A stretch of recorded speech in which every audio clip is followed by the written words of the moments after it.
কাটামারি। আজ আপনাদের নিয়ে চলেছি এমন এক জায়গায় যেখানে প্রকৃতির সৌন্দর্য আর গ্রামের ছোঁয়া মিশে গেছে এক অপূর্ব দৃশ্যে। এই জায়গায় একবার না এলে ভিডিও দেখে কখনোই পূর্ণতা বোঝা যায় না। ক্যামেরা যতই বন্দি করতে চায়, কাটামারির আসল সৌন্দর্য যেন হাত ছাড়া হয়ে যায়। দক্ষিণ ২৪ পরগনার কুলতলি থানার অন্তর্গত এই কাটামারি বাজারের ঠিক পাশ দিয়ে বয়ে গেছে মাতলা নদী।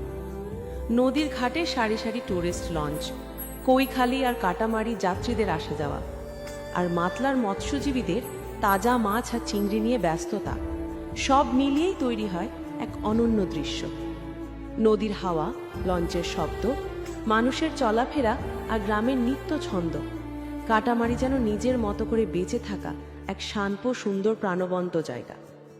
এরকম আরো বাস্তব সুন্দর প্রকৃতির ভিডিও পেতে সাথে থাকুন MR গ্রিন ইন্ডিয়া টিভি।